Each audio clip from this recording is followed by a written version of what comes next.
नमस्कार, मैं हूं नीरज अमरनाथ अग्रहरी और आप देख रहे हैं प्राइम टीवी। कल 11 दिसंबर है और कल का दिन बेहद खास होने जा रहा है, खासकर भारतीय राजनीति में, क्योंकि कल 5 राज्यों के नतीजे तय करेंगे कि पांचों राज्यों में किसकी सरकार बन रही है और संसद का शीतकालीन सत्र भी शुरू हो रहा है। इन्हीं तमाम मुद्दों पर चर्चा करने के लिए हमारे साथ 2 पैनलिस्ट मौजूद हैं। हम सबसे पहले तारीफ करा दें आपके, हमारे साथ शत्रुघ्न कुशवाहा जी हैं जो राजनीतिक विशेषज्ञ हैं, और हमारे साथ दूसरी ओर रोहतास मिश्रा जी हैं जो यूपी में इनकी राजनीति पैठ बेहतर है। तो सबसे पहले चर्चा की शुरुआत करते हैं हम शत्रुघ्न कुशवाहा जी आपसे कि राजनेताओं ने तो अपनी बाटी तैयार कर ली है, लेकिन दाल किसकी गलेगी कल?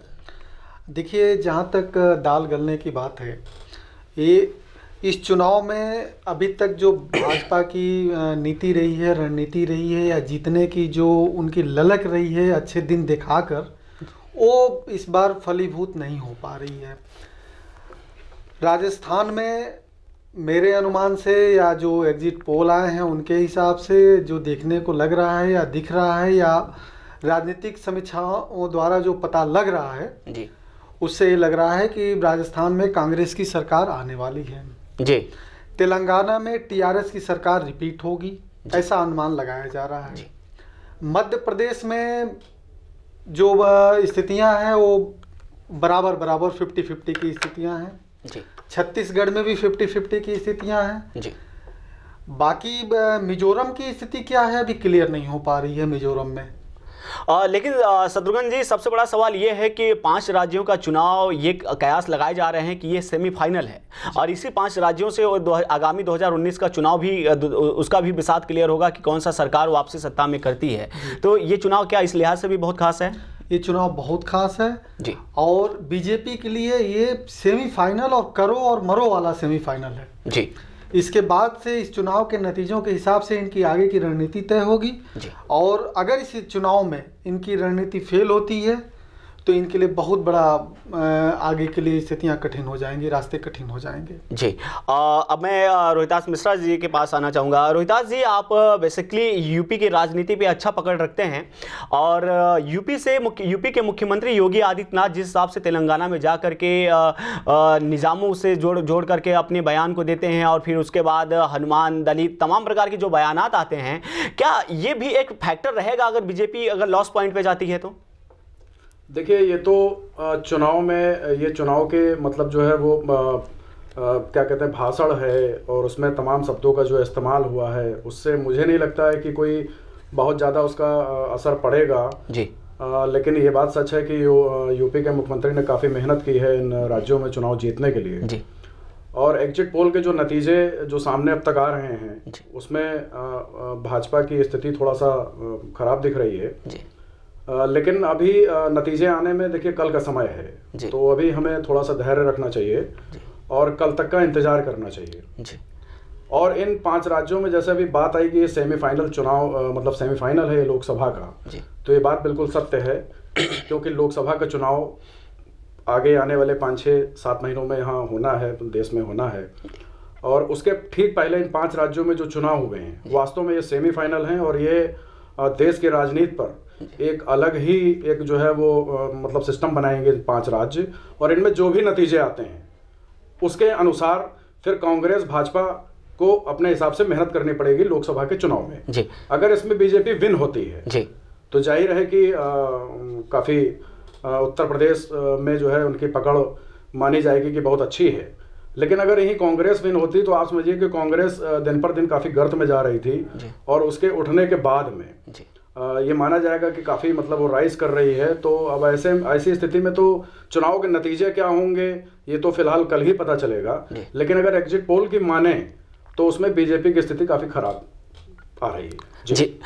लेकिन रोहितास जी, एक बात ये भी है कि अगर इस चुनाव में कांग्रेस अगर अच्छा प्रदर्शन कर पाती है तो आने वाले समय में राहुल गांधी का कद बढ़ जाएगा और महागठबंधन में जिस हिसाब से विपक्ष की और बाकी पार्टियां राहुल गांधी को हल्के में लेती हैं, तो ऐसे में एक महागठबंधन का नेता के तौर पर, बड़े नेता के तौर पर राहुल गांधी उभर सकते हैं। देखिए, बिल्कुल सही आपने कहा कि महागठबंधन की बात ये काफ़ी दिनों से चल रही है और इन चुनाव के पहले भी ये बात चल रही थी जी। लेकिन अगर इन चुनावों में अगर कांग्रेस विन होती है जी, तो जाहिर है कि महागठबंधन का एक रास्ता खुलेगा जी, और मुझे लगता है कि बीजेपी के विरुद्ध जी, ये सारा विपक्ष मतलब एकजुट होने का प्रयास करेगा। जी, लेकिन अब महागठबंधन को लेके अभी कुछ कहना अभी फिलहाल जल्दबाजी होगी, क्योंकि अभी इस पर कुछ भी नहीं कहा जा सकता है। गठबंधन की तस्वीर क्या होगी और कौन उसका नेता होगा, कौन कौन लोग उसमें शामिल होंगे, कौन से दल होंगे, तो ये सब अभी नहीं कहा जा सकता। जी। अब जब हम कांग्रेस की बात कर रहे हैं तो प्राइम टीवी इंडिया से बात की कांग्रेस नेता पंकज तिवारी ने, उनको सुन लेते हैं एक बार। हम चारों पांचों स्टेट में सरकार बनाने की ओर बढ़ रहे हैं जी। जिस तरह का चुनाव राहुल जी ने इन पूरे उसमें किया, और राहुल जी ने साबित किया कि मोदी की जितनी भी जुमलेबाजी थी वो फेल थी, और राहुल गांधी ने और हिंदुस्तान की जनता ने इन 5 राज्यों में जिस तरह से राहुल जी के साथ खड़ी हुई और राहुल जी की जो बातें थी सरकार के विरुद्ध, उसके पक्ष में जनता ने जिस तरह का माहौल दिया है इन 5 राज्यों में, निश्चित रूप से राहुल जी की मेहनत, कांग्रेस कार्यकर्ताओं की मेहनत से कल 12 बजे के बाद हम 5 राज्यों में सरकार बनाने की ओर अग्रसर होंगे। जिस तरह से जनता हम लोगों को रिस्पांस दे रही थी 5 राज्यों में, मैं खुद राजस्थान और मध्य प्रदेश में रहा हूं 15 दिन, निश्चित रूप से बीजेपी की ताबूत में आखिरी के लिए 5 राज्य ठोकने जा रहे हैं। ठीक है, अब ठीक है, पंकज तिवारी ने शत्रुघ्न जी क्लियर कर दिया कि यहाँ 5 राज्यों में इनकी सरकार बन रही है। लेकिन एक बहुत दिलचस्प कल बात ये भी होने वाली है कि शीतकालीन सत्र भी कल से प्रारंभ हो रहा है। ऐसे में मोदी सरकार के सामने बहुत सारे ऐसे बिल हैं, 3 तलाक हैं, और उसके बाद जिस हिसाब से 24-25 नवंबर को अयोध्या की भूमि पर महाराष्ट्र की शिवसेना ने अपनी ताकत को दिखाया, और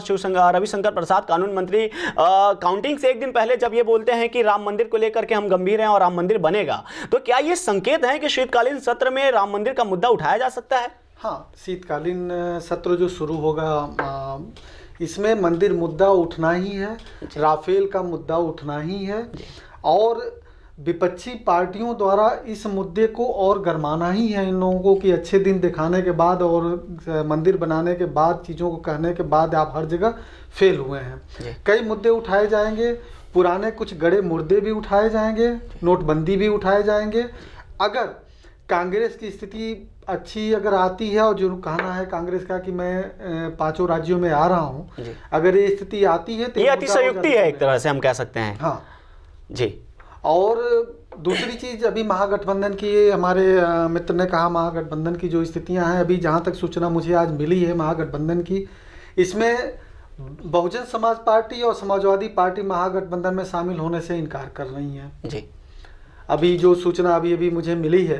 अगर ये स्थितियां आती है तो महागठबंधन बनने की तैयारी पे भी एक बहुत बड़ा झटका लगेगा। नहीं, ये भी बिल्कुल मैं रुकना चाहूंगा रोहिदास जी, ये भी एक बड़ा फैक्टर है, जैसा कि शत्रुघ्न सर ने अभी कहा कि सपा बसपा को जोड़ते हुए वाकई में ये गठबंधन का हिस्सा नहीं बनेंगी।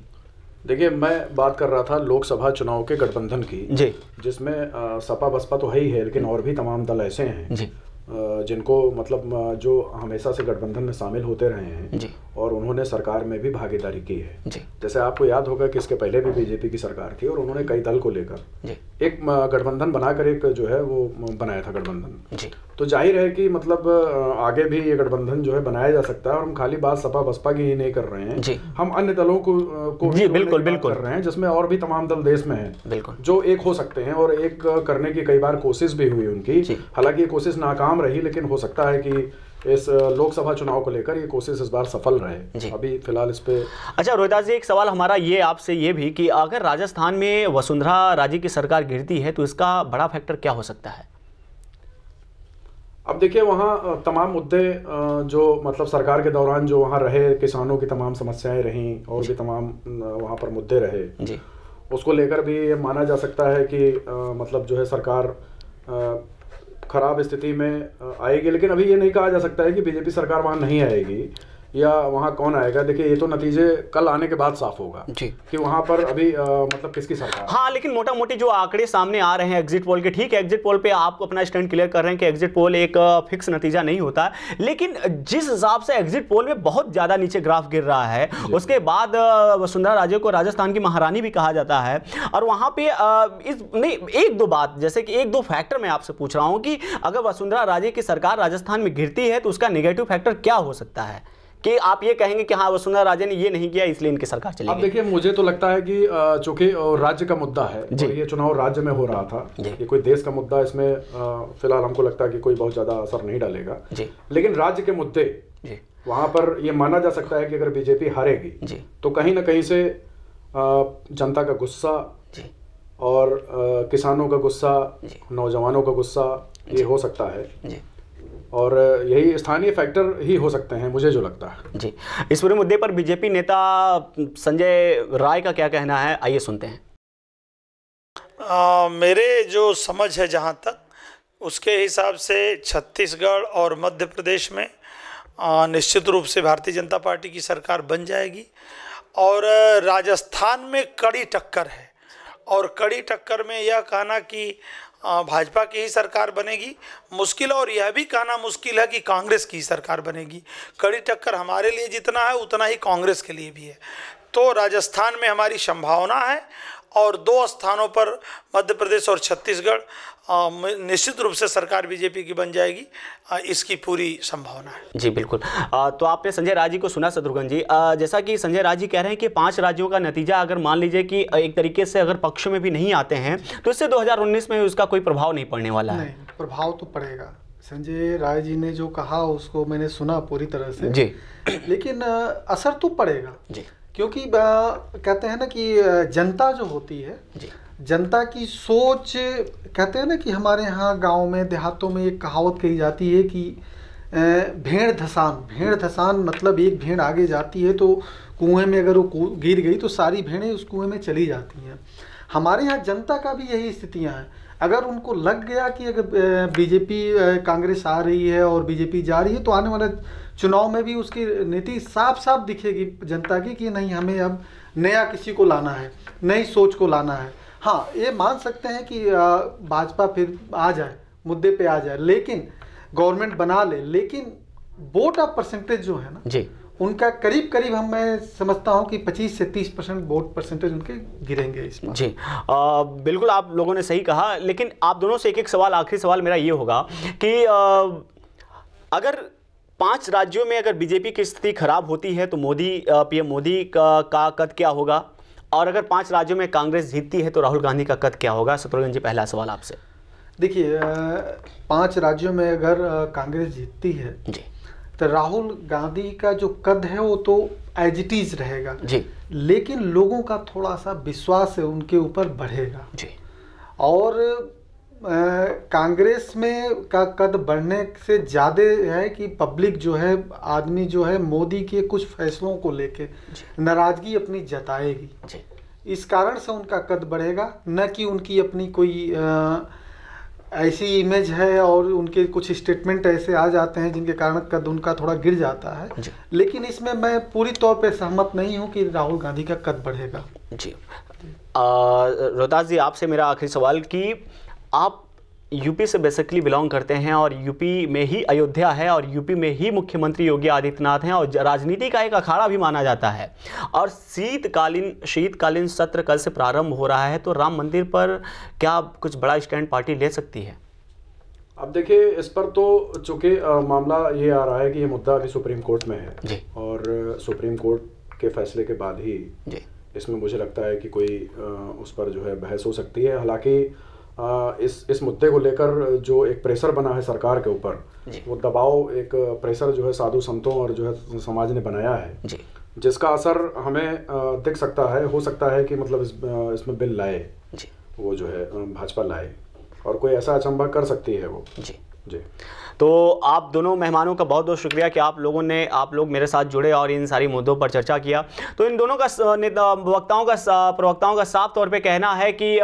कल का जो दिन है वो वाकई में बहुत खास तो होने वाला ही है, क्योंकि 5 राज्यों के नतीजे कल आएंगे और शीतकालीन सत्र का भी आरंभ होगा, और इन सब के बीच में जो जैसे जैसे शाम ढल रहा है और कल सूरज जैसे अपने कोपले फोड़ेगा और फिर सुबह की शुरुआत होगी और शाम होते होते जब नतीजे जो रुझान है जब नतीजे में तब्दील होना शुरू होंगे तो तस्वीरें सारी क्लियर हो जाएंगी। तो कुल मिलाकर कल का दिन बहुत खास है। इस खास मुलाकात में बस इतना ही। बाकी देश दुनिया की खबरों के लिए देखते रहिए प्राइम टीवी।